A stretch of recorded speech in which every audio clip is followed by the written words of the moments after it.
Assalamualaikum warahmatullahi wabarakatuh.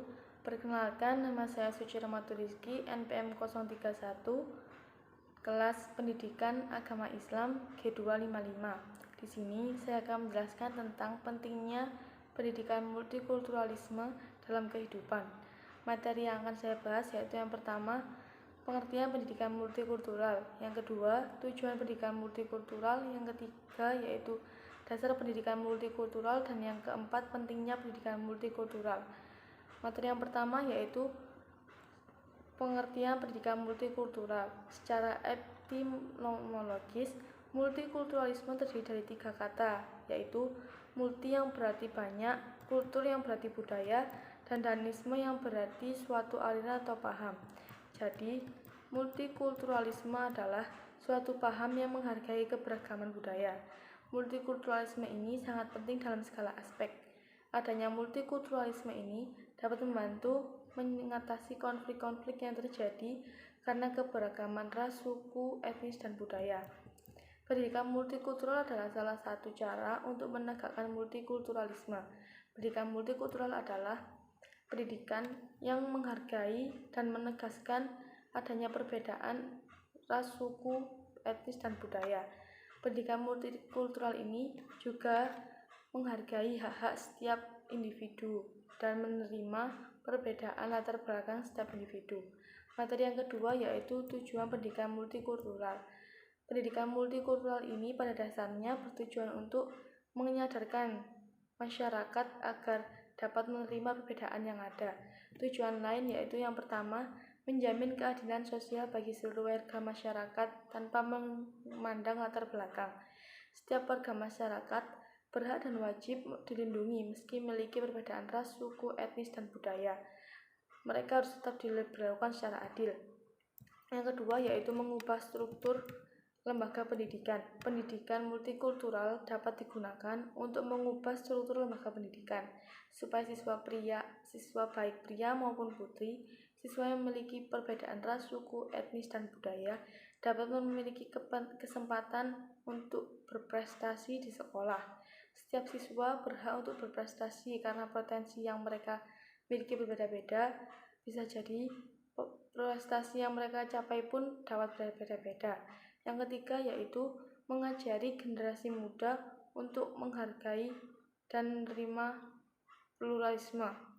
Pluralisme sendiri adalah suatu pemahaman yang menghargai keperbedaan dalam masyarakat, tetapi tetap memperbolehkan setiap kelompok mempertahankan setiap ras, suku, budaya, dan etnis masing-masing. Setiap masyarakat di daerah pasti memiliki banyak perbedaan. Perbedaan tersebut dapat membantu warga masyarakat untuk lebih mengenal dan mengetahui bagaimana cara orang lain menjalankan kepercayaannya, sehingga kita dapat menghormati dan dapat hidup berdampingan secara damai. Yang keempat yaitu memiliki wawasan kebangsaan atau kenegaraan yang kokoh. Pendidikan multikultural perlu mengajarkan ilmu-ilmu atau pengetahuan yang dapat memperkuat rasa kebangsaan maupun kenegaraan. Di era modern ini, banyak generasi muda yang malas untuk mempelajari hal-hal yang berhubungan dengan kebangsaan maupun kenegaraan.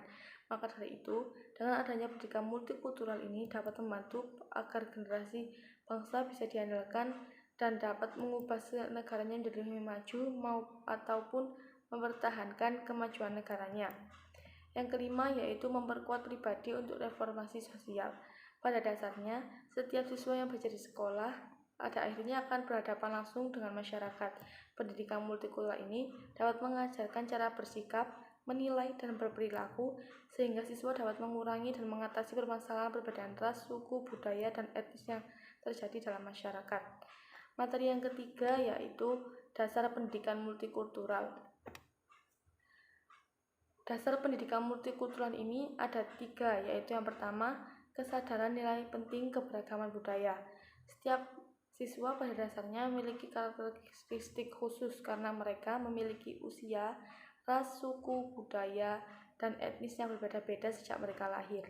Pendidikan multikultural ini dapat menyadarkan bahwa perbedaan ras, suku, etnis, dan budaya tidak penting dalam pendidikan karena dengan pendidikan multikultural ini dapat memberikan kesempatan yang sama bagi setiap siswa meski mereka berbeda dalam suku, ras, etnis, dan budaya.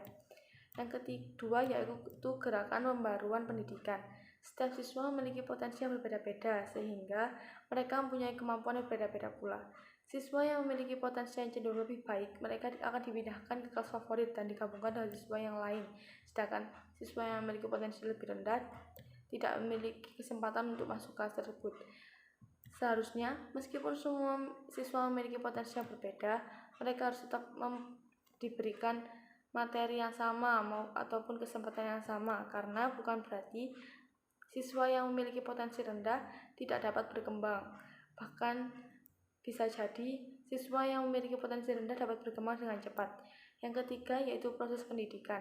Pendidikan multikulturalisme harus dilakukan secara terus-menerus karena pendidikan ini membutuhkan waktu yang meningkatkan kemampuan siswa menjadi lebih baik. Yang keempat yaitu pentingnya pendidikan multikultural.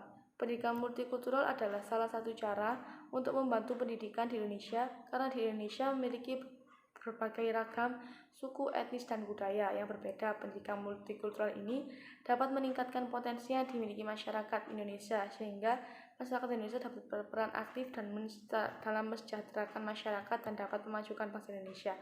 Sekian dari materi yang saya sampaikan. Apabila ada salah-salah saya mohon maaf. Terima kasih. Wassalamualaikum warahmatullahi wabarakatuh.